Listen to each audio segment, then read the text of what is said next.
Okay, you can hear me okay? How are you doing, Igor? We ready to go?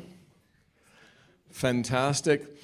Good evening, everyone. Thank you so much for coming. Welcome to this presentation about Alberta independence.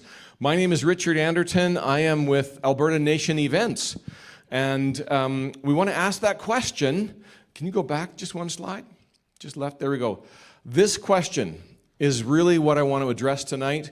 Is Alberta independence really necessary, or is there another way? So let's talk about that. And I'm just going to see if this is working for me.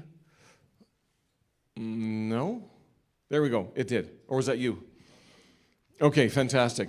I got the clicker working all right. Fantastic. My name is Richard Anderton. I'm a local small business owner and just wanted to invite you, some friends and neighbors. We've got Max coming from Edmonton.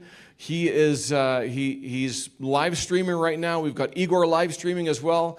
Want to say hello to all of those audiences wherever you are around Alberta and maybe even somewhere else. I understand there's some folks from Saskatchewan that want to see what's going on here as well. So that's fantastic. I just want to ask you if you find tonight's presentation valuable. That's really the thing. If tonight's presentation is valuable, I'm warning you right now ahead of time, I'm going to ask you to give, to support financially, as well as to volunteer to support, to get the word out. And I promise you tonight, I'm going to go some places that, you know, we don't normally talk about in public. When I was a young man, my mom told me, you don't talk about sex, politics, or religion in polite conversation. Well, we're going to talk about all of those things tonight, okay? So please don't hate me. I'm not a bad person. I just think that, you know, our politicians don't talk about some of the things I'm going to bring up in our conversation today, and our media is lying to us about some of the things that we're going to talk about tonight. So I just feel like it's really important that we address some of these issues. Is that okay? Does that sound fair? You're good to go? Good to move forward with that? knowing it's going to be a little bit controversial, and I'll admit I'm going out on a limb when I talk about some of these things, okay? The other thing I want to say, yeah, welcome, come on in, grab a seat. The other thing I want to say is I've got almost 100 slides. So I'm going to go fast through the slides, and I'm going to talk fast, and hopefully you can listen fast, and we'll do fine, okay? Does that sound fair? And the reason that I'm doing this, the slogan I've chosen is for freedom, prosperity, and peace, because as I've talked to hundreds, maybe even thousands of people now, this is really, they say it different ways, they use different language, but really these are the three things that I think Albertans want, is freedom, because we know we have not been free to develop our resources, for one. We want prosperity, and that lack of freedom to develop our resources has cost us in our prosperity, and we want peace. We just want to, all the stuff that's going on in the rest of the world, we don't want that. We just want to live our lives. And so that's my slogan for tonight. Let's go. Oh, I forgot the prizes. I'm sorry. You'll have to come to another meeting to get some prizes. Okay. Let's roll here. This article is from back in May last year. Both of our big city mayors said that talking about independence and separatism was dangerous. Do you know what I think? When you have an argument or a disagreement in your family, what do? You talk about it. It's really important to talk about things, to sort them out. And that's why I'm so glad that you're here. I believe this is a really important discussion, and so I'm really happy that you're here tonight. And what I also find interesting, isn't it a little bit interesting that both of those city mayors did not get reelected? I just think that's so interesting, They say, no, we don't want you to talk about this. That seems like a violation of our free speech. So thank you for coming. Let's keep going. Equalization payments. Here's what we're going to do tonight as well. I'm going to ask your opinion, okay? It's going to be very interactive. So go ahead, grab your phones, scan the QR codes on the paper that were at the door that you were supposed to get. Or this one will work too, but you have to put in the number. Yes, thank you. Can you grab me one of those papers? We'll pass those around. So this is called Mentimeter, and it's basically a survey, an online survey tool that you go to. Yeah, pass them around. That's fine. I don't need to know the number. You all can know the number. I think it actually comes up on the next slide. So what we're going to do is we're going to have you participate in a survey, okay? So here's the question. We're just going to do kind of a baseline. Grisha, you can switch to the next screen now, the survey screen. There we go. Scan this QR code, and it'll take you right there. Or if you just go to menti.com and put that number in there, 5707-4223, and then answer this question. What do you think about equalization, the system, the way it is right now? Do you believe equalization payments are fair and reasonable and should stay the way it is? Do you believe they should be modified in some way to make it more fair and reasonable? Do you believe that equalization payments should be stopped completely, or you feel like you're undecided and you need some more information? What do you feel? What do you think? This is all anonymous in the privacy of your own phone. So you can participate in the survey, and just remember on the phone, remember to click submit at the bottom once you've made your choice. Okay?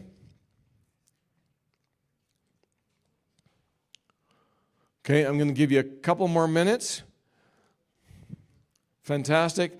As people are adding that, Grisha, I'm just going to keep going, and we'll come back and have a look at this once we get there. But go back to the next one. That one, there we go. Okay? So let's now talk about what's going on in our country right now. This is from the Fraser Institute. The Fraser Institute said last year that Canadian households, Canadian families,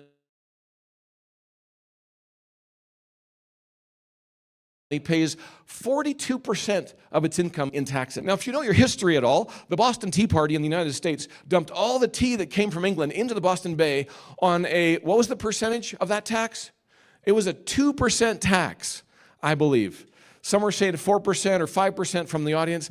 If I recall my history lessons, I recall it was a 2% tax, and the citizens rebelled.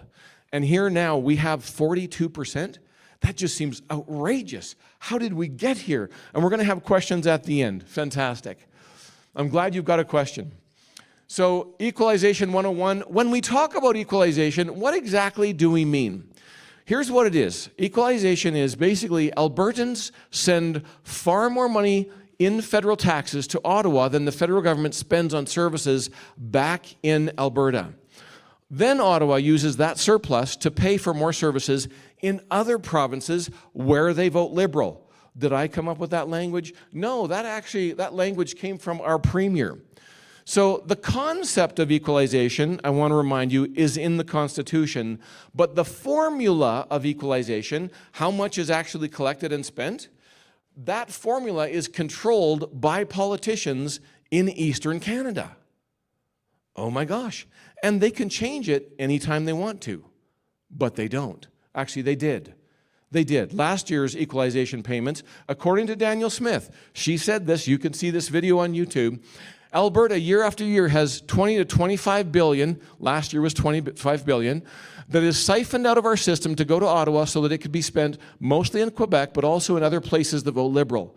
$600 billion in the last 40 or 50 years that's been taken out of this province. That is $5,000 per Albertan that every single year gets transferred out of this province for political reasons so that the Liberals can continue to spend it in places that vote Liberal. Okay, now, I've got grandkids, and you know what? They don't pay taxes. And I know there's some seniors that don't make enough on their pensions to go past the personal exemption. So what is this per taxpayer? Is that a good question? So last year, it was about, if I'm using a number, 2.7 million taxpayers in Alberta. The latest stats from Revenue Canada put it just under 2.5 million, but with immigration, all that's happened, and the fact that the stats are old, I'm using 2.7 million as the number. So it's about $9,200 per taxpayer last year, but 27 billion divides nicely by 2.7 billion. It's $10,000 per taxpayer that is taken out of Alberta and spent in other provinces where they vote Liberal. Does that make sense? Let's see that. Let's see that in a little bit more detail. Let's keep going. Oh, and by the way, come on in, folks. We still got some folks coming in late. Come on in, grab a seat. Pardon me. So, didn't we have a referendum to end equalization? Yeah, we did. Here it is from the Alberta Elections website. In 2021, we had a vote. Almost 62% of Albertans said, please remove that from the Constitution. What happened? Nothing. What? That's a clear majority, isn't it? A clear majority of Albertans requested that equalization payments be removed from the Constitution. And what happened? Nothing. What? How is that fair democracy? Oh, wait a minute, we're going to see that Alberta doesn't really have its fair share in the vote. So this is Scott Moe. He is Premier of Saskatchewan. He just posted this update. So the number that Danielle Smith, 25 billion, was from last year. Scott Moe just posted this recently. This is the updated numbers for this year, and it's 27 billion that gets taken from Western Canada and given to Eastern Canada, mostly Quebec, but basically other places where they vote Liberal. Let's talk about this as an illustration. What would this be like? Imagine going to a restaurant and you're there with some buddies and everybody orders the prime rib. Oh yes, Alberta beef, can't beat it. You order the prime rib. Well, you're with two friends. One's from Quebec and one's from New Brunswick or Newfoundland. And when the waitress comes out with the food, what happens? Well, she puts the steaks down in front of you, but she says, oh, you're from Alberta, and you're from Quebec, and you're from the Maritimes? Okay, let me just take my knife here. I'm going to cut about a third of your steak, and I'm going to give it to the guy that is from the Maritimes. So now you get 30% less. The guy from Quebec gets what you ordered, and the guy from the Maritimes gets more than both of you. How is that fair? Seems to me a 5-year-old could tell you this isn't fair. We pay the same tax rate, but we don't get the same services. That's really what it would be like.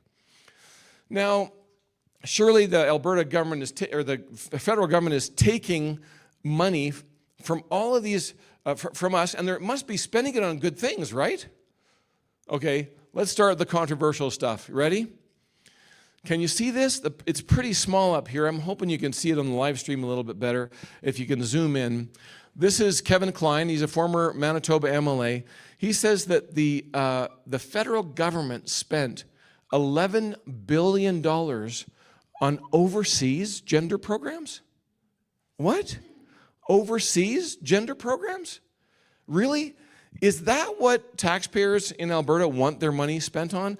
I certainly didn't vote for that. And let me just say something about gender, okay? I'm diving in here. I'm getting into the thick of it. Has anybody ever heard of a man having a successful uterus transplant? Or how about any women that have had, I'll use family-friendly language, a dingle-dangle-dongle transplanted from a man and onto a woman? It's never happened. It's never happened. There's never been a successful uterus transplant into a man's body. You cannot change gender. Our politicians are not talking about this properly to us, and our media is certainly flat out lying to us. I'm going to ask your opinion on matters like this in just a minute, but it's my opinion that we should stop lying to our children about gender and changing gender. And we should stop those that are promoting this lie. Okay, there's one hot topic. Let's go on to the next one, shall we? Here's another thing. This is from the Government of Canada website. What are they spending money on? Oh, women's and girls' rights around the world. Okay, that sounds like a good thing. So wait a minute. Is this $700 million? You can't see it. It's really small unless you're in the front row. $700 million on comprehensive sexual and reproductive health rights. Wait a minute. Isn't that kind of code for abortion? No, it's not. Sometimes it is. It has to do with sexual,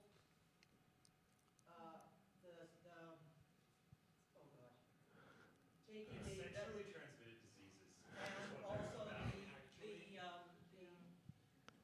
of the hymen off of women and children as young as 4 years old. And I think it does. Yeah. So that doesn't. So I've heard it. I've heard of other things. I've heard that it does. But let me just keep going. Why are we paying doctors in other countries when we have doctors here that are unhappy about what's going on? Because we exploit the resources from those places. Well, I'm just saying, is that what you want your tax dollars?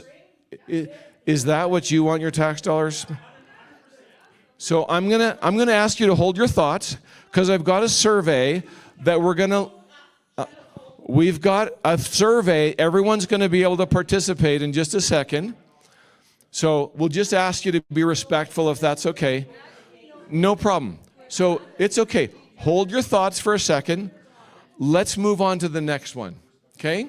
I told you it was going to be controversial. Thanks for bearing with me, folks. I've just we've pushed a hot button here. Let's keep going. Let's keep going. Okay. Thank you so much. So, media. So I'm just going to grab a drink of water here for a second, folks. Hang on. Thanks so much, guys. We're going to have time for questions at the end, I promise.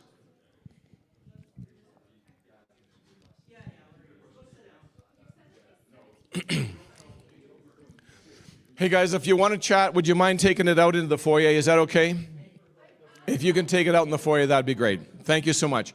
We're going to let you have your input time at the very end. So if you're okay with that, that'd be great. Okay. So let's go on to the media, okay?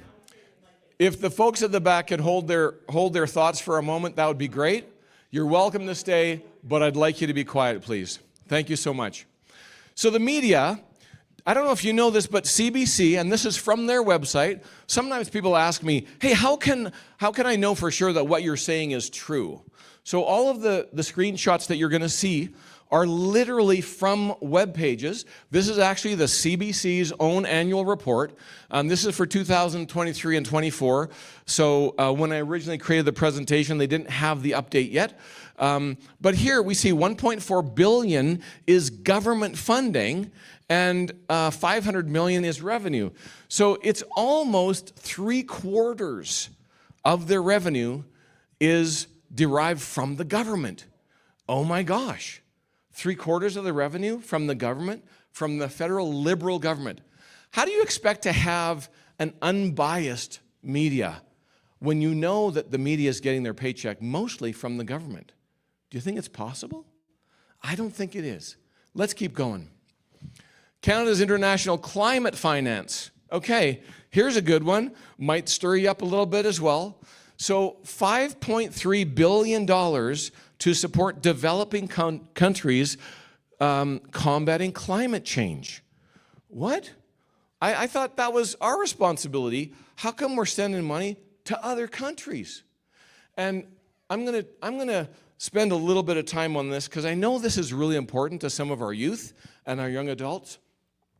I think it's important that we actually peel back the onion here and look at some of the details about climate change. How bad is it, really? Well, this is an article I found in Time magazine. This is kind of fun. This is from 1974. I was 10 years old. And at that time, the scientists, what were they worried about? What? Another ice age? Yes. There was bizarre and unpredictable weather, and the atmosphere was growing gradually cooler for the past 3 decades. That's what the science was pointing to. And then what happened? Oh, looks like it changed back again? I don't know. So let's look at some details here. This is from the Global Monitoring Laboratory in Mauna Loa, I think I'm saying that right, Hawaii. This is a research station that's there that records CO2 levels all the time. Every day they're recording them. Every month they report what the averages are. And so I'm hoping you can see this. I'm going to say it just in case you can't. January 2026, it's 428.62 parts per million CO2 in the atmosphere. So last year, in January, the average was 426.65. So we've got a year-over-year increase of 1.97 parts per million, okay? 1.97 parts per million. You can go on this website and check the details for yourself. So what was it 50 years ago? So here's how the data comes out. I'm sorry, I know this doesn't show up very well on the screen, but 50 years ago, February 1976, it was 332.74 parts per million. Let's do the math. The math says over 50 years, it has changed 1.92 parts per million per year. And more recently, the last slide, was 1.97. So is it increasing year over year? Yes, it is. Is this a dramatic Greta Thunberg, Bill Gates, oh my gosh, catastrophe kind of data? It isn't. It isn't. And by the way, did you know that you can buy CO2 generators for your greenhouse? Wait a minute, if it was so bad for us, how come this is still for sale? What? Something's going on here. Yes, for only pennies a day, this Johnson gas CO2 generator can improve plant quality and provide the carbon dioxide necessary for maximum growth. Wow, okay.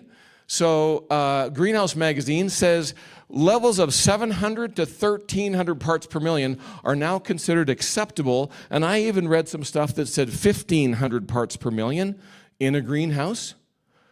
And this is the University of Oklahoma State. They're saying an increase, and this is their study, their research, an increase in ambient CO2 to 800 to 1,000 parts per million can increase yield of C3 plants between 40 and 100%. You mean you can get double the yield of your plants by giving them 1,000 parts per million of CO2? Well, that sounds like a good thing to me, not a bad thing. Why is this an earth-shattering, earth-ending, oh my gosh, catastrophe? Well, it must be unsafe for those workers in the greenhouses, right? You must think that it's got to be unsafe for them. Well, this is the National Institute for Occupational Safety and Health, and according to NIOSH, the recommended exposure limit, that's what REL is, recommended exposure limit is 5,000 parts per million. What were we at? We're only at 400 and some right now? Seems like we're still a long ways off. That's recommended exposure limit. And signs of intoxication will happen when you get to about 50,000 parts per million. And it's only dangerous for life when it gets to 100,000 parts per million. Oh, and we're at what? 429? Something like that? So let's do some math here, okay? So the data from the actual laboratories that measure CO2 have told us it's going up 1.97 parts per million per year. Okay, so if we've got greenhouse safe levels of 1,300 parts per million, and we're currently at 429, I'm just doing math, 1,300 minus 429 is 871 parts per million, right? You can check my math. I've checked it a lot, I can assure you. So if we go up 50-year average, 1.92 parts per million per year, how many years would it take us to get to what it's like in a greenhouse where we get double our produce? That is a lot of years. What? 453 years before we get double the production yield from our plants. That is a lot of years. Is it this imminent emergency? It sure doesn't feel like it. And you know, the other thing is, since it's so far away, and they've not been successful at reducing it, why don't they look at other things like putting greenhouses near the factories that produce the CO2? That makes sense. There's all kinds of other things we could do. Okay, what's the next thing? Oh, wait a minute, safe levels, right? How about 5,000 parts per million? What do you think? How long is it going to get to before it's at that recommended exposure limit? 2,380 years. Folks, I'm tired of being lied to. This just is not reality. You can check this out yourself. Our CO2 levels are not rising at dangerous levels. And like the Ice Age threat from the 70s, it may well just take care of itself and come back down. It's possible that it could do that like the temperature has. And yet, organizations have convinced government agencies to tax us to the tune of trillions of dollars. Trillions of dollars. This was last summer. By now, certainly it's over 2 trillion, and they want to hit 6 trillion by 2028. I'll be honest with you, I feel a little bit like this is a scam, like I'm being lied to, like it's a fraud, right? If you can create a company and invest in a company and then make the government make laws so that what you sell has to be bought, that sounds like a fraud. Okay, and you know what? Bill Gates agrees with me. Not about the fraud, but about the fact that it's not a catastrophe after all. What do you know? For decades, Bill Gates has warned of climate disaster, but his tone shifted meaningfully Tuesday. This is just October last year, a couple of months ago, okay? He says that people will be able to live and thrive on Earth for the foreseeable future. But he has been a climate catastrophe alarmist for decades. You know what? This is just my opinion. What's yours? Go ahead and flip to the survey. Let's go to the next survey question. Thank you, Grisha. How do you feel about the current lack of abortion laws? And I know Danielle Smith has made some headway on this. Do you know what it seems to me? It seems to me that if, sorry? You don't need to scan. It just should show up on your phone where you were before, okay? We're doing the survey again. I know that Danielle Smith has made some good progress in this regard. Our federal government seems to think that it's okay to not have abortion laws, and so that you can have abortion right up to the point of delivery. And that just doesn't seem to me to be right. What about this thought? If we can pronounce someone dead when their heart stops beating, why can't we pronounce them alive when their heart starts beating? Does that make sense? That's my opinion. You tell me what yours is. Okay, let's go to the next one, Grisha. Just click on the next slide at the bottom left there, please. Okay, here's a hot topic. I told you I'd give you your input, your time. Tell me, what do you want? What do you think about this? Do you agree that we should stop lying about transitioning between genders? No, the way the media and government have been portraying these things regarding transitioning is fine. Yes, we must stop pretending gender transitioning is possible, and we must push back against those that promote this lie. Other, I have an opinion that isn't represented here well or undecided. You go ahead and give me your feedback, and I'm going to, you decide.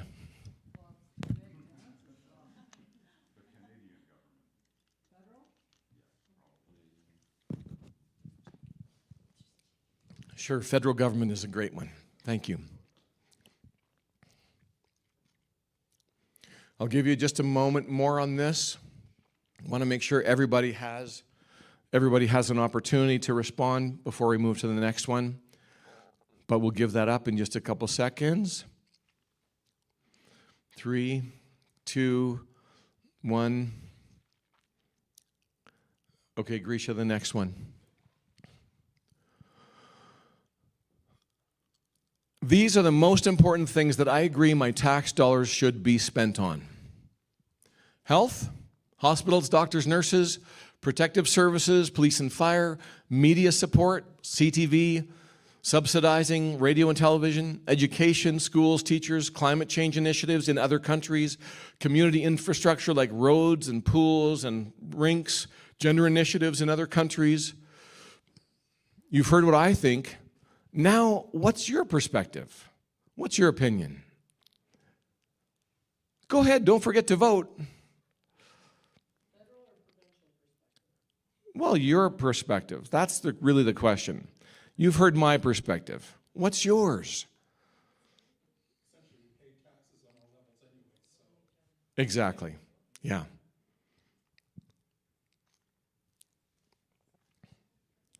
I'm going to give you a little bit more time on this one because there's more options. We want to see if we can get our numbers a little bit higher.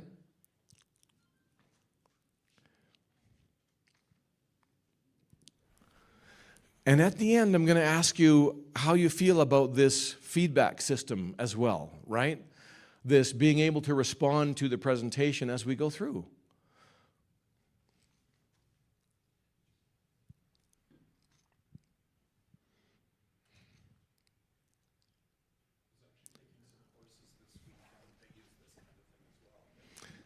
And I've been a trainer for the Calgary Real Estate Board, and that's where I began to experience this. So, okay, just a couple more seconds and then we're going to move on. Thank you for your patience to the online audience. Thank you so much for that, for the streaming audience.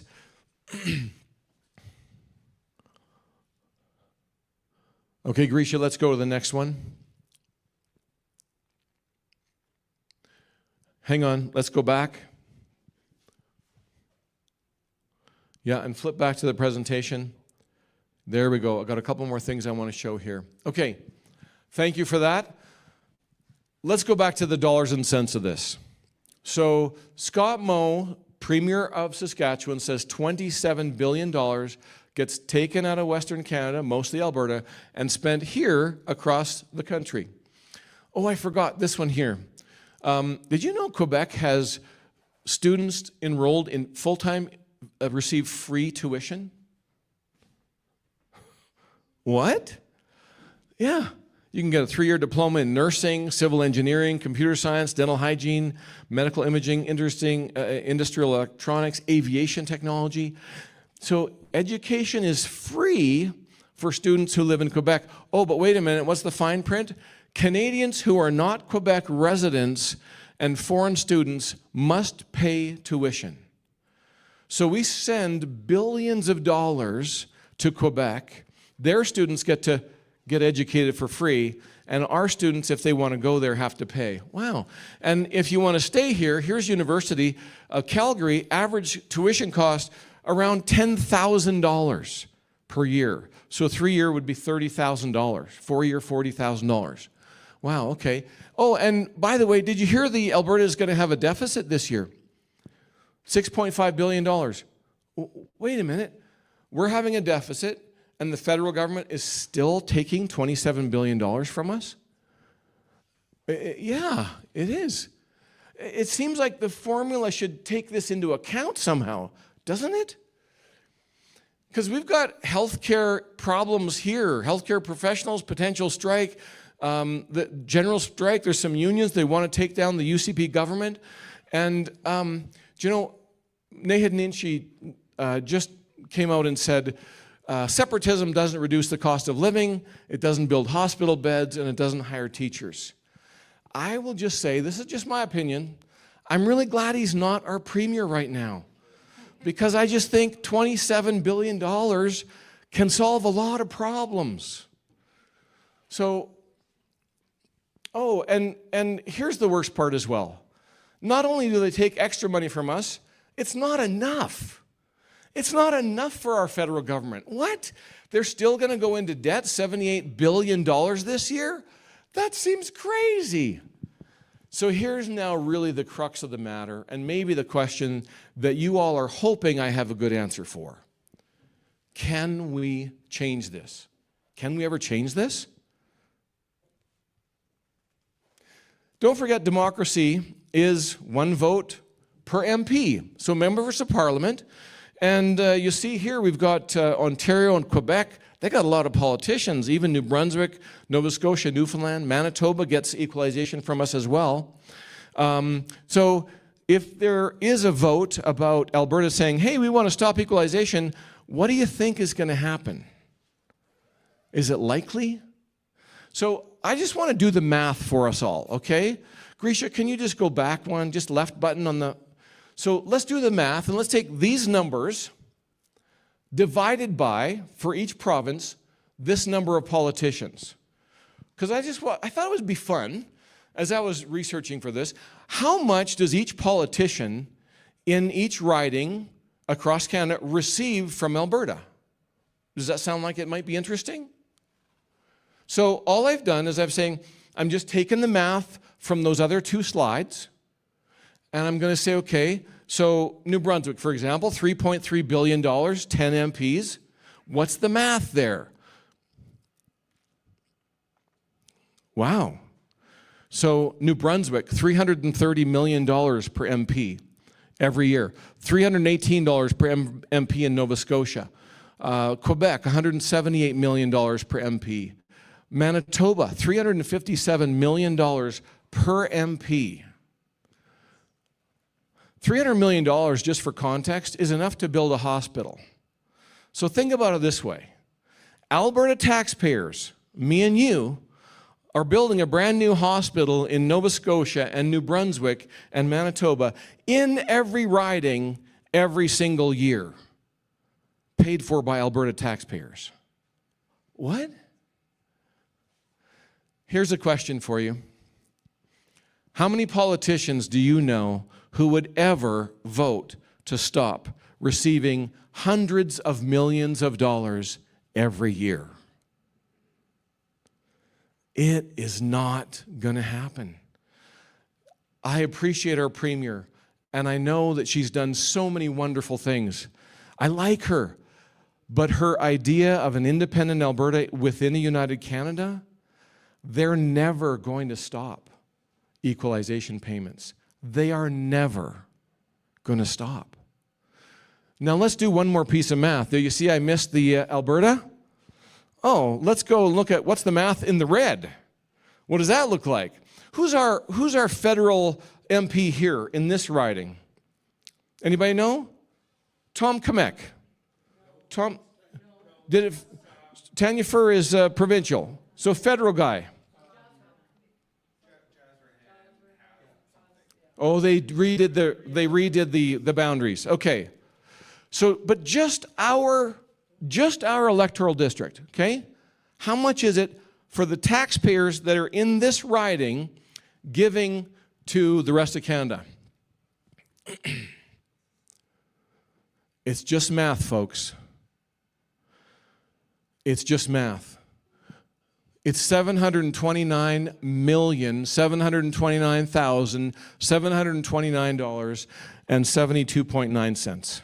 Now, I find it interesting, and obviously I put that number up there without rounding it, because the digits of 729 just repeat. They go over and over and over again without ending. And the reason that I did that is because it felt like, it's like equalization payments. They just go on and on and on and on. It's 27 billion divided by 37. That's all it is. So let's summarize. Ottawa takes $27 billion from Alberta. It spends it on gender programs in other countries, abortions in other countries, climate initiatives here and elsewhere that don't work, liberal media subsidies, free education to students in Quebec. Alberta has to go into debt for all of this, and Ottawa still can't balance their own budget.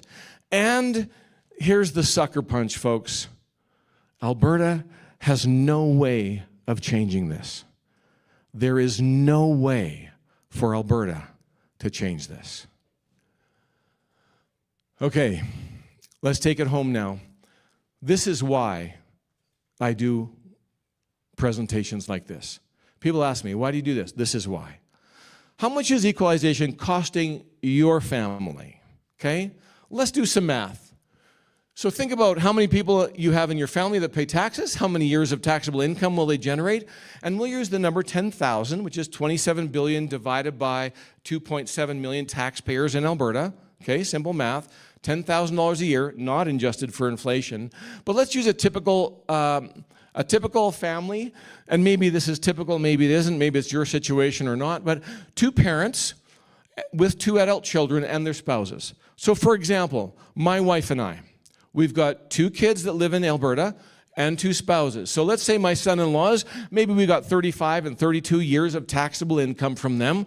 My two daughters, well, they're having babies right now, so they're not working full-time, but probably over their lifetime they will. Let's say full-time equivalent, 22 and 25 years. My wife and I, 5 and 8 years of work left, 127 years of taxable income. What is equalization costing my family? If nothing changes, my family will contribute over $1 million to subsidize taxes for people in other provinces. How is that fair, folks? This is why I believe that an independent Alberta is the only way to go. And I want to just point this out as well. This is just equalization. That's all I'm talking about. I'm not talking about, oh, we won't have to pay GST. Oh, we won't have to pay carbon taxes. And there's a whole bunch of other taxes, government waste, scandal, all that kind of stuff. That, hopefully, the scandal will go away. Some will say that this number could actually be double or triple. Okay, now let's go, Grisha, to the slide where we're going to do our, now what do you think about equalization payments?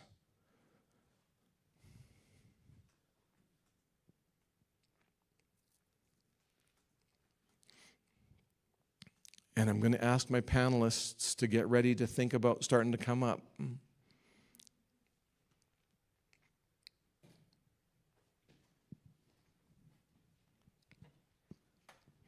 I'll give you a minute.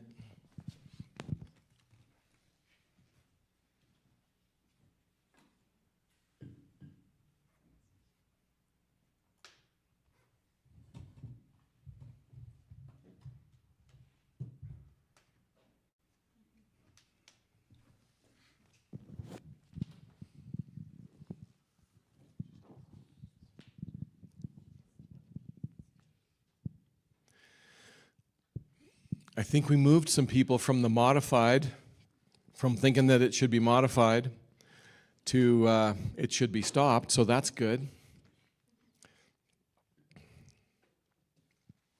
Okay, Grisha, back to the presentation, and then we'll go. Oh, some others I forgot. This is some sad news. I'm sorry, might push some more buttons. Did you know Canada is second highest in MAID, medical assistance in dying, what they used to call euthanasia? Even magazines are writing, Canada is killing itself. That's not one of my values. Canada is euthanizing people with dementia. That's just not something I want to do. Oh, guns. Throughout history, you know, governments have taken guns away from civilians. When they do that, when has it ever worked out well for the civilians? It doesn't. I'm not a gun owner. I don't have my license to carry anything, but I'm a student of history. It never works out well when the civilian population has all their guns taken away. Oh, and this Bill C-9, the Combating Hate Act, some people are saying, hey, it's going to make some passages in the Bible and the Quran and other religious texts illegal to speak out loud. That's crazy. We've got the Canadian Labour Congress against it and the BC Civil Liberties Organization saying why they're alarmed. Again, you can look up all of these things. And then the tanker ban, you know, have you ever thought about this? We've dealt with this for so many years. You ever think about the fact that the St. Lawrence Seaway has tankers going up and down all the time? There's 5 million people that live in that area where tankers go up and down the St. Lawrence Seaway. But we can't have tankers take Alberta oil off the BC coast. Oh, and wait a minute.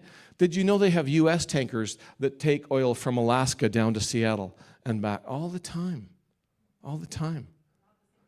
No, it's not the same route, but it's along the Pacific coast. If there was an oil spill, it could still affect BC's coast. It could. Okay, let's bring your panelists up here. You're probably tired of me. Come on, ladies, and Grisha, you can just leave that there, my friend. That's okay. Yes, thank you, guys. Here's the panelist. Okay, and we're going to have them stand in this area so that the streaming audience can see them as well. Okay. I've asked them a bunch of questions. They're there on the board if you want to go back and reference it. Maybe you can step this way a little bit, Grisha, or that way. That's fine. And then I just want to ask them, here's some younger folks. What do they think about Alberta independence and why is it so important to them? Okay. Oh yeah, sorry. I'm MayCee Holmes. I'm Madison, I'm 23. Yeah, and she's my sister, and I'm 21. And Grisha, do you want to come introduce yourself? I'll come over there. Makes more sense. Hi, and my name is Grisha Ivanov, and my background's actually in data science. I was a scientist before even getting involved into anything politics, so I'm glad to be here and showing my perspective. There you go. Yeah. Let's give it to MayCee. My sister and I guess as our involvement has been thus far, is we have our own podcast called At Home with Holmes, and it's mainly to promote cultural questions kind of like this. And so why Alberta independence is particularly favorable to, in my perspective, is that I think that what we've been seeing through this presentation is clear that there are some serious abuses that are going on by the federal government towards Alberta. But I also feel like we need to kind of step into the ability of this is more of a question of manifest destiny and taking matters into your own hands. And so I think that if you guys go to the albertaprosperityproject.com, what their initiative has been thus far has been to try and educate people on some of the benefits for Alberta independence. And I think that the thing that has been favorable to people's, like me and my sister's generation, is the fact that we can't even afford to buy a house right now. And we have a family of 7 living together with our parents, which, I mean, I love my family, so that's great. But also, it's the ability of the fact that equalization, sure, but also the massive amounts of taxation that are going on as well for, as was mentioned with the climate agenda, things that are not necessarily problems, but more so just propaganda, and the big names that promote it will just switch their perspectives on and off like that. So I will pass it to you then if you want to. Yeah, one of the things, like she alluded to, we have a family of 7. I don't want to know how much we're going to contribute. Half of the household is under the age of 29, so yeah, like millions that we might use to buy a house, which would be nice. Otherwise, another big thing, you know, one of the reasons Richard asked us here is because we're trying to ask youth the question, because not all youth think like us. And so every time we go out of the house and we see another young person, maybe they're in university, we just straight up ask, what's your opinion on it? And the biggest thing is they're scared, they can't talk about it. And that's where Richard's presentation started. They can't even have the conversation with their family, their friends, whether they're for or against. And when you are in a country that is promoting censorship to the point that it is, and when you have senator underrepresentation passing laws like Bill C8, C9, C2, you can't change those laws from passing. So the censorship is only going to continue, and my generation will never be able to say anything. We'll always have our tails tucked between our legs, and then we'll have the older generations looking at us going, where are your balls, essentially? And we can't give them an answer because, well, we can't talk about it. So that was the biggest thing that surprised me, was just because, you know, I'm in a very loving family, and so we're allowed to share ideas with one another. I grew up, you know, not really fearing to say what I speak, which is why I'm here. But why aren't the other youth? There's so many university students that have reached out and say, we support you, but, well, I just want to be able to, at the very least, you got to be able to look at your country and go, where are we if our youth and our generations can't speak their minds? And that's like the base bottom line. Yeah, and just to add as well, like even with the lack of representation that we have in the Senate and the House of Commons, I think that that's something that hit home for me when I first learned that, is you don't have a voice. The minute that Ontario votes in any federal election, it's already been made up for you, so you don't have a say. And then, so another thing that I would add is like, even if, because the MOU came out and it was Carney basically saying, well, we'll negotiate with the provincial government to give you guys a pipeline then and such and such. And I'm like, I think this goes further than just a simple pipeline if that's what this movement was really truly about. Because don't get me wrong, energy is life for sure. But I also think that, as was mentioned before, a lot of what's going on through the federal government's initiatives, like the gender ideologies as well, and the climate change emergencies, none of that's getting solved. Equalization's not getting solved. We passed a referendum and still nothing happened, so that's also not getting solved. The overtaxation's not getting solved, and yet you want to say, well, we'll build you a pipeline. And it's just, there's an entire list that amalgamates of just things that are not going right for us. And so that would also be my contribution to that. Go ahead, Grisha. Is this one working? All right, cool. No, those were great answers, by the way. I have a soft part in my heart for the youth myself. I kind of went to university a little bit late in life. I went in my late 20s, so I kind of stayed there until I was like mid-30s. My background is in astrophysics and geophysics, actually. I was going to become a particle physicist. I really wanted to go to CERN, when I heard this gentleman in the back, he said significant digits. I was like, yes, I love sig digs. So, but yeah, I'm a math nerd at heart. So coming here and talking about, what's important to me about the independence movement is actually a little bit more fundamental. And it actually kind of bleeds into, I feel, everything that these two actually mentioned, which is I'm really excited and passionate about bringing back traditional values to Canada. To Alberta. They were lost in Canada, it seems. Even the Bill of Rights suggests that the supremacy of God is something that is to be bleeding into all of our laws and fundamentals. Even if you are not a Christian at heart, even if you don't believe, our basis and fundamentals come from Christianity. There is no law and there is no objective truth without those fundamental properties, right? So, we can disagree and we can chat about these things, and that's fine. But the underlying root of all the problems in terms of subjugation of people's thoughts, as you guys are very concerned about, comes from the fact that if you have a man controlling what he feels to be the right choice in morals and social constructs, then you will have these types of issues. My background ethnically is actually Russian. So my father and the background of my grandparents were actually in the Soviet Union, were subjugated in the Orthodox Church, which I am part of, for many generations, even before them. So, seeing this firsthand happening in Canada as well is actually quite terrifying. I didn't live through the Soviet Union. I did live in Russia after the Soviet Union. Those were good days over there, but before that was bad days. So I think I'm most passionate about finding what fundamentally made this country good to begin with. If we can't do that, I think we're just going to replace one tyrant with another, actually. So that's my answer.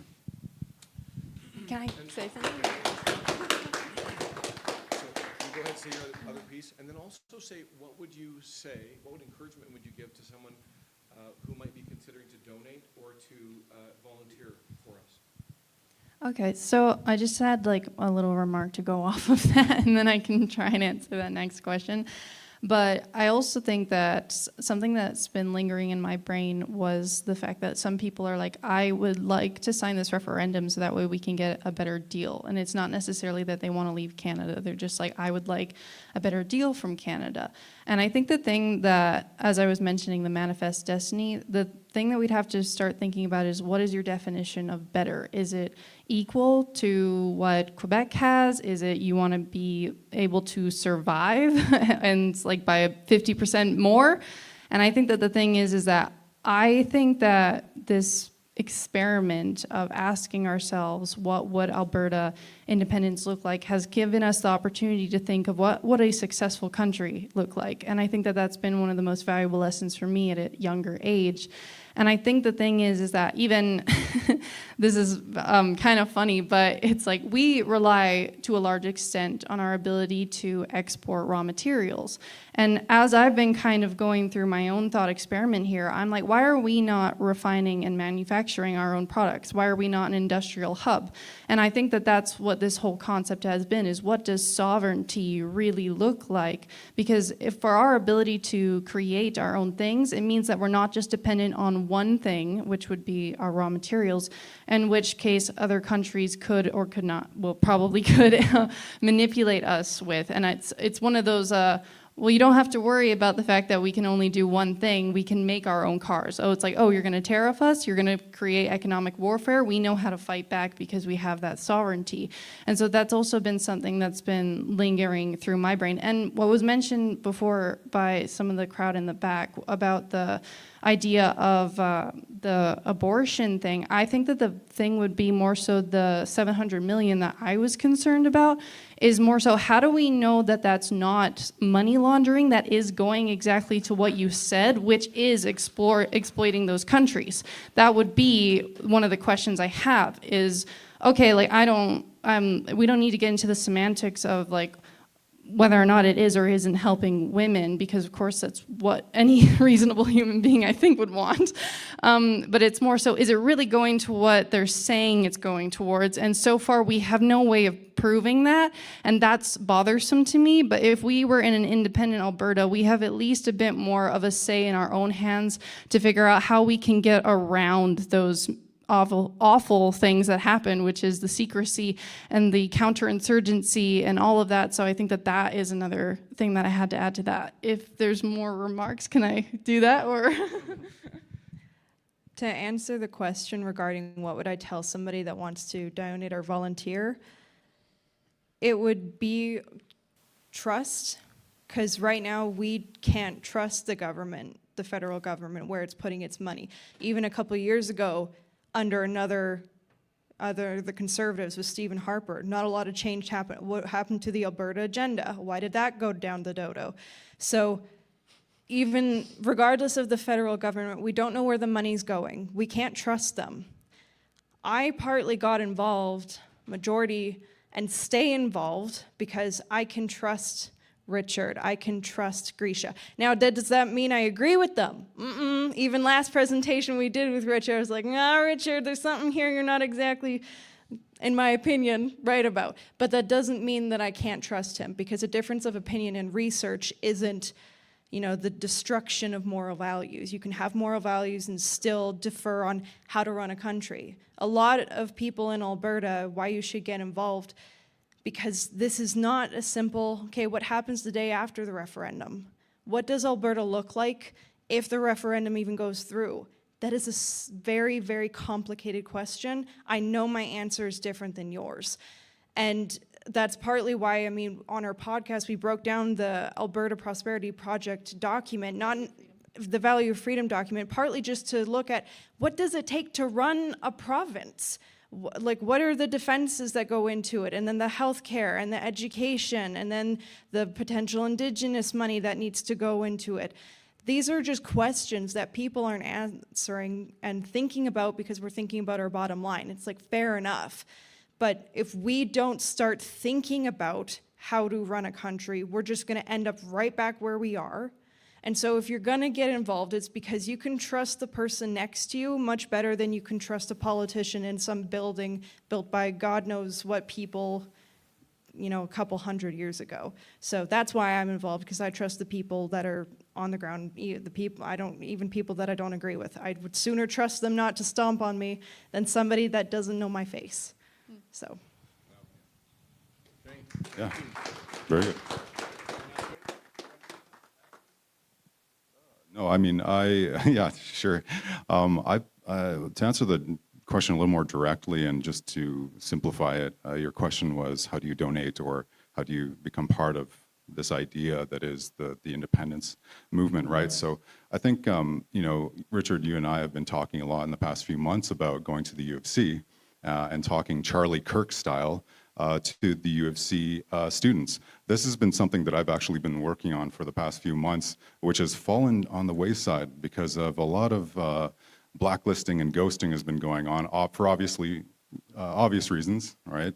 So I think the fight is not ended there. I'm going to continue on trying to get something and somewhat of an involvement at the U of C, with hopefully these two on my right here helping me out with that, because they know the U of C quite a bit. But I would say that this is my gift that I have, is to talk to youth and to talk to people. So I use this gift towards the benefit of the kids, and that's how I want to make a contribution in my, not necessarily monetary, but just using what I can to bolster this thing that I believe in. So I'd say that that's the biggest thing. If you have a gift, which everybody has, try to distribute that gift accordingly. Try to use what you have to talk to people about what you believe.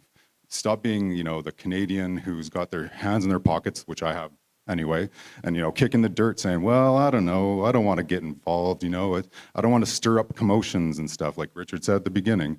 Now's your time to talk. If it's not now, it's going to be never. So get out there and talk and use your gifts towards what you believe in. If you believe in this, really, that's as simple as that. You have gifts, give them to us and benefit Alberta and the rest of us. That's all I can say. That's good. We're done. Thank you. Thank you, guys. Thank you, guys. Let's give them a big hand. Thank you. I'm so proud of these young people getting up here and sharing their thoughts and perspectives. I'm just going to skip over this one. We're going to go. You ready? Are you ready for me to stir the pot a little bit more? Can I? Come on. Come on. Are you up for it? You know, as I saw Stephen Guilbeault be so passionate about environmental stuff, didn't he almost, to me, he almost seemed like a religious zealot. And I'm like, okay, is there something to that? What is that about? And so I began to reflect on this question, does religion affect politics? Have you ever thought of that? I'd like to take a moment and just do a thought experiment with you, okay? And ask this question, just ponder this question. Does religion affect politics? Well, some of you don't know this, perhaps. Grisha mentioned it, but here's our charter, Canadian Charter of Rights and Freedoms. The first sentence in the Canadian Charter of Rights and Freedoms says, whereas Canada is founded upon principles that recognize the supremacy of God and the rule of law. Wow. Those two fundamental ideas, the supremacy of God and the rule of law, are the beginning of our Charter of Rights and Freedoms. You know, it doesn't feel like our culture in Canada is kind of living like that. Like they acknowledge that God is part of our culture, our society, the way that we should be ruled. Now we know our friends in the US, of course, they brag about this all over the place. In God we trust. It's on their dollar bills, it's in their Congress buildings. Well, you know, some of you might be surprised to know as well, there's actually 25 Bible verses in our parliament buildings embedded in stone, brass, and stained glass. Did you know that? As I started to research for this, I'm like, wow, I did not know that. There's a website that you can go to. It's got pictures of all of them. These are some of the pictures. I just want to say here that our nation was founded on biblical Christian principles. As hard as that might be to swallow now, or maybe even surprising, I want to just explore this idea. Does religion impact politics? And I want to hypothesize with you. So let's say this is a culture. This is our culture here. And I'm going to say basically the ground and the dirt is the culture that we live in, the worldview, the perspective that people have, and the government system is the tree that's planted in it. And what I want on the top, like this AI-generated image, I want lots of fruit, right? And you've heard from me already. What kind of fruit do I want in my life? I want freedom, prosperity, and peace. That's the fruit that I want. And the tree is the governmental system that's going to grow in the culture of our society. Our perspectives, our worldviews, our philosophy, our way of thinking, our ideology, our values, our, yes, religion. I want to talk about those values that we hold dear.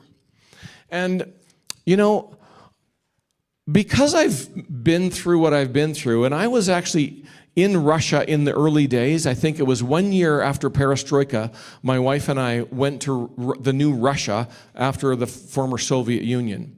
And it was so interesting to experience the culture. And I would say, and again, this is just me hypothesizing, bear with me if you will. There's three major religions, I'll call them, or worldviews, perspectives on the planet right now, it seems, that are influencing political systems. And so I asked ChatGPT, because of basically what's been going on in Minnesota with the Somali fraud, right? Is there anybody that's not heard about the Somali fraud with the Muslims in Minnesota? Okay, we're all aware of that. It's horrendous. It's billions of dollars, child care centers with no children. And they're finding out there's probably some stuff in other places as well. But because of that, I asked a question of ChatGPT, and then I verified it with several other AI chat tools. I said, please show a list of the top 20 countries with the highest Muslim populations on the planet with their GDP per capita in US dollars. Okay? And then I also thought, you know what? Let's forget about the religion. I mean, really what I'm trying to get to is what's the bottom line, the bottom dollar? I want to know what kind of culture, right? The dirt at the bottom of the tree, what kind of culture do we need to plant our new government system in to get the greatest prosperity, peace, and freedom? And so I said, please give me a list of the top 20 countries with the highest GDP per capita in US dollars with the major religion of that country. I'll tell you, I was surprised with what I found. Sorry, the data is a little bit hard to see from far back because of the font. I was shocked to know, and there's Somalia right at the top, 99% plus Muslim, and the GDP of only $750. I'm like, wait a minute. What is there in the religion that makes the profit, the GDP, so low? I have Muslim friends. I like them, right? Please, please, please understand me. I'm not criticizing anyone's religion. Please. I have Muslim friends. And you know what? It seems to me the Muslims that I meet that aren't even real close to, they're the entrepreneurs in our culture. They're the taxi drivers and the realtors and the guy that owns the 7-Eleven or the good restaurants, right? They're all delicious restaurants. But this is over 1 billion people on the planet. This is data from 1 billion people.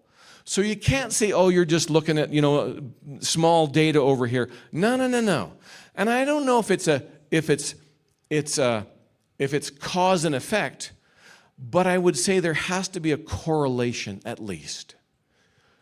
So I'm like, okay, I don't like from a prosperity perspective, I don't like how the culture of Islam, a Muslim, would affect the government because it doesn't produce the kind of fruit that I want in my life, right? So then over here on the right, I'm like, oh my gosh, highest GDP nations, top 20 highest GDP nations on the planet. What? Christianity is 17 out of 20 of them? Wow. I was shocked and surprised. And I think it's worth noting, United States is not even at the top. But what's also interesting is, it seems to me there's a correlation between the higher the percentage of the population that have Christian values, the higher the gross domestic product in that country is. Is that amazing, or am I lying? It's pretty amazing. Now, I know you might disagree with me, and that's fine. I'm not saying there's a causal relationship there, but I think that there has to be some kind of correlation. I wonder what that is. Let's keep going. Oh, wait, let's not forget the communists, okay? Because I thought, okay, there's communists out there, and I didn't realize this, but the political scientists use all kinds of different names of categorizing different things. So I had to do a search for governments, the top 20 governments that were authoritarian, totalitarian, dictatorships, communist, or other similar types of governments.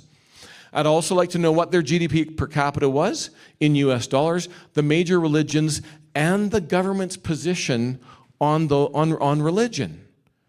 Okay? Because I'm trying to get what are the cultures that are the authoritarian regimes, basically. What was shocking to me was the GDP, which is gross domestic product, right? The way of measuring financial output per person, was similar to the Muslim nations.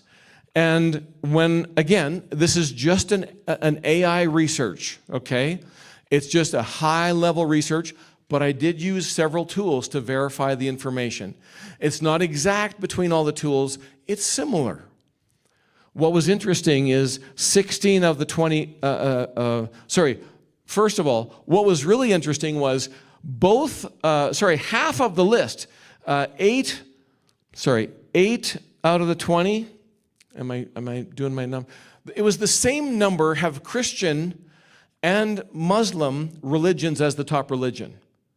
So it was equally split between Christian and Muslim as far as the major religion. But what was very interesting is the government's perspective on religion was 16 out of 20, the government was officially secular. In other words, we're going to take God out of the government. Now keep in mind, I found this as I've been researching, oh my gosh, 25 Bible verses in our parliament buildings. The first line in our Charter of Rights and Freedoms, acknowledging God. Wow. So it seems like, again, this is interesting to me. Governments that remove God from the equation, they don't produce as much prosperity as ones that have Christian values and principles, biblical Christian values and principles. And I thought to myself, how does this play out in real life? And, I'll just say, I like it when my employer pays me what they say they're going to pay me, right? I like it when a contractor shows up to do some work for me and he does the work that he says he's going to do. It's funny, years ago I was selling a vehicle and I had 3 guys come from, I think it was Lebanon. It was a Middle Eastern country. I'm pretty sure it was Lebanon. And I was selling them the vehicle. And it was me all alone with the car, and they came and they brought the money. And this guy, just before they left, he turned to me and he says, back home, we would take the keys and the car and keep the money. And I thought, oh, isn't that interesting? It just betrays a culture, right? And here, we know that's not what we do. And so I'm like, it's really interesting, even though we wouldn't say right now, I don't think, that we have a really Christian culture. It's like the values of hard work and freedom and determination. They've embedded our culture, and we're reaping the benefits of it. Okay, that's my perspective. But what's your perspective? And I should say, Sharia law is really harsh. Women's rights, there's no such thing. You might not vote. Some of the authoritarian countries, there is no vote. It's just you do what they say, right? There's no real free democracy. You can go to the next one. Sorry, we skipped that one. Sorry. Here we go. I believe an Alberta government should have a system based on what? And I know I've given you some constraints, right? I'm saying, should it be biblical Christian values or Muslim Sharia law or secularism, or you're not sure. So I know I'm putting you in one of those multiple choice things. Okay, Grisha, yeah, just flip back. There you go. You got to have the number 2. It's on the piece of paper. I think John has one for you. There you go. Okay, Grisha, thanks. Back over. Now, I realize that some of you might not know what are biblical Christian values anyway. It seems like our culture has lost a little bit of that. So I just want to let you know that we've got some Bibles over on the table there. Some of them are brand new. Some of them are used. They've been donated to me to give away. So, yeah, I know that some people have problems with religion, right? How could a God that loves you send you to hell? And really, as I've gotten old, I've kind of begun to think about that a different way. sometimes people in their lives, they just ignore God. And really, hell is just life without God. It's basically like he's saying, hey, I'm going to give you what you want. You wanted life without me? Here you go. But Jesus said that he was the life, the way, the truth, and the life. And he was the way to the Father. And I got to tell you, God doesn't want to send anybody to hell. Even though all major religions have some kind of bad judgment in them, the heaven that God's created for you based on the Bible, it's full of joy and life and happiness. There's no more sickness or sorrow or pain or death. And so if you want to learn a little bit more about that, as I said, there's Bibles over there. Feel free to take one, take it home, read about Jesus. I'd recommend the book of John in the New Testament. It's the story of Jesus' life from the perspective of his best friend. Okay? Thank you, Grisha. Let's go back to the presentation, and I'm going to bring it home. Just before we get off the religion topic, I know that there might be some folks that say, hey, I've been praying for Canada. I don't want to pray that Alberta would break up Canada. That just feels wrong. So I want to remind you that there was a time where the nation of Israel split up. And why did it happen? This is so interesting to me. Why did the nation of Israel split in half? Because of taxes. It was because of taxes. And those that might be asking about this, was it God's will? Oh my gosh, yes it was, according to the Bible. And you can read about it in 1 Kings chapter 11, verse 26 to chapter 12, verse 24. The nation split apart because of taxes. It was prophesied that it was going to happen before it did. And then after it split apart, one of the kings was going to go to war against the other. And a prophet came and told them, no, don't do this. This is my doing. Don't go to war. This is my doing. So it's interesting. Other nations have split apart because of taxes. Okay, there's still so many questions to answer, and I've run out of time here. What do you say to people who ask all these things? The panel addressed some of these things. What do you do about military and pensions, federal land, border protection, First Nations, currency, all that stuff? Did you know there are 50 nations that are new nations in the last 50 years? My grandparents, if you showed them this list right here, would have no idea what these words meant. What? How crazy is that? And so I asked the AI chatbots, hey, are any of these similar to Alberta? As a matter of fact, there's a dozen that are. Slovakia broke up from Czechoslovakia. They've got 5.5 million people. Oh, just like us. That was called the Velvet Divorce. Did they have oil and gas? Yes, they did. Oh my gosh. Why it matters to Alberta? It's, according to the chatbot, identical situation. Uh-oh. Thank you, Grisha. Identical situation. I'm getting excited here. Rich, landlocked province splits peacefully and thrives. Oh, what happened to the rest of the country? Oh, Czech Republic split from Czechoslovakia. They got their own currency, 10.5 million people. Again, the other side of that velvet divorce, coal and other industry, the other half, both got richer after they split. Wow, interesting. And then there's others. Slovenia, Yugoslavia, wealthiest republic walked away first and was an instant success. Do you know what? I want to encourage you to do some research. This is something that Alberta has never done. That doesn't mean it's never been done. There's all these countries that have done this before. And I assure you that we are much more technologically advanced and advantaged by resources and technology than lots of these countries. We can do this. And so you know what? Here's my answer to all of those questions about all these things. We can figure it out. Do you know what? We can figure it out. I don't have all the answers. I've got some ideas, but I know that we can figure it out. And I would rather not have my family spend $1 million subsidizing somebody's tax bill in another part of the country. whose face I've never seen, and frankly, who doesn't really even like me. They don't hold the same values as I do. I want to play a song for you. Grisha, can you flip over and start the song for me, please? This is a song that I actually wrote with the help of AI, but you know what? It's a bit of a creative thing. We got some volume there. There we go. Turn that up a little bit.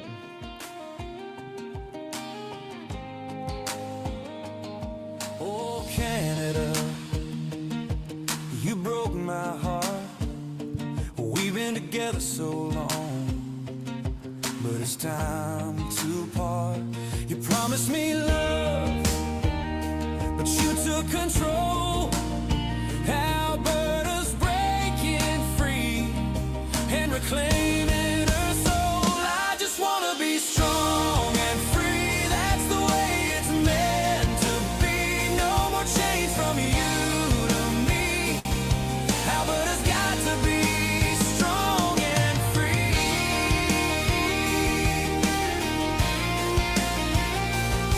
You call it equalization, I call it exploitation. You hide behind confederation, but it's really domination. Alberta's strength is energy. Our oil and gas aren't bad. We were so strong together, but you ruined the chance you had. I just want to be strong and free. That's the way it's meant to be. No more chains from you to me. Alberta's got to be strong and free.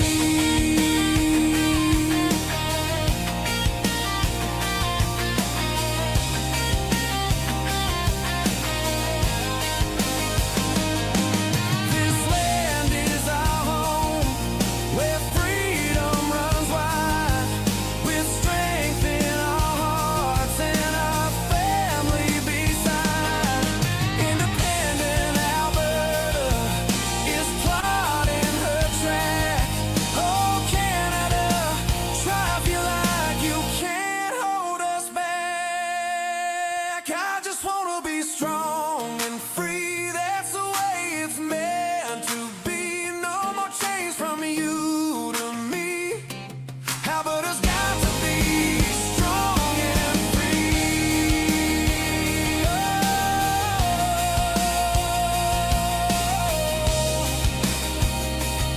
Yes, Alberta will be strong and free.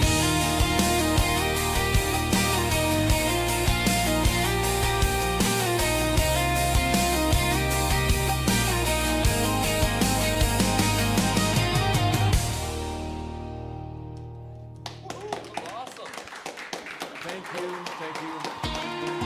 I'm going to stop it, Grisha. Sorry, man. Thank you. Will Alberta independence just happen? Sorry, thank you. Will Alberta independence just happen? Quote from Elon Musk, "People are mistaken when they think that technology just automatically improves. It does not automatically improve. It only improves if a lot of people work very hard to make it happen." And I'd like to I'd like to ask you to get involved, right? First thing you can do, sign the petition. Is there anybody here that can take signatures? Rob? Okay, we got some guys at the back. If you want to sign the petition now, we got 4 people here in the room. We can have them take care of that for you. Talk to your friends. Share some of the information that I've given you here. Invite them to other events like this. And I'm actually going to encourage you to sign up for event notifications. Just go onto our website, albertanation.events. There's a sign-up form right there, super easy. As well, share these slides with somebody else. I'm giving this to you. This is some of the slides about the equalization payment. If you scan this QR code, it's a real simple URL. It's tinyurl.com/Alberta-independence. So you can use that. I've got 13 slides for you there. They show the map of the equalization payments and how much it's costing each riding. Volunteer, be a social media ninja. I'd love somebody. I need help coordinating events, distributing door hangers. You can go to our website, sign up, volunteer, and can you give to the movement? Those that are interested, there's a box at the back corner. Anonymous gifts up to $50 per person or $100 per couple can be anonymous. Contribution reporting is regulated by Elections Alberta. Okay, so if you give a cash gift over $50 per person, identification is required. There's envelopes, you can put your contact information there, or you can do online giving. Just go to our website, it's real clear, give. Feedback. I would love, Grisha, the next slide, please. I would love to get your feedback from lovers or hecklers or anybody in between.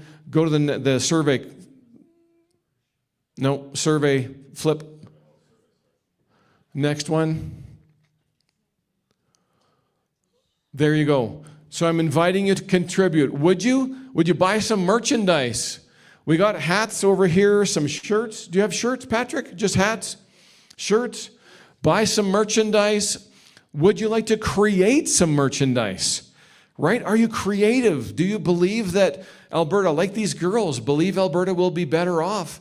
Then give something. Give something of yourself.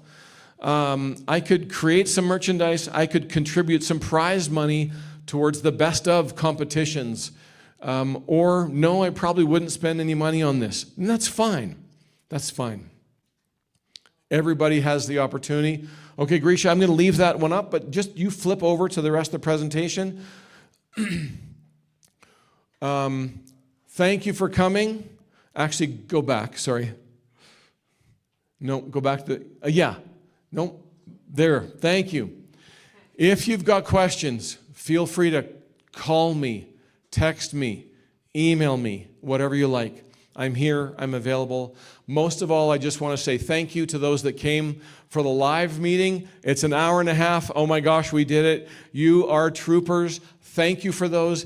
Anybody that has extra questions you want to ask me in person, I am here and available until all the questions are answered. I'm happy to have you come.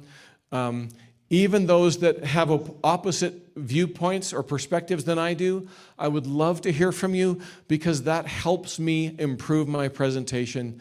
Thank you guys for coming. It was wonderful to have you all. Have a great night. We have 120 people watching on my live stream. How about you, Igor? I think total we had 115. 115? Yeah. Oh, that's awesome. How many did you have, Max? 120. So 120 online with Max and 115. Wow, fantastic. Good job. Thanks for coming, everybody. Have a great night. Yes. Yes. Okay. Thank you. Yeah.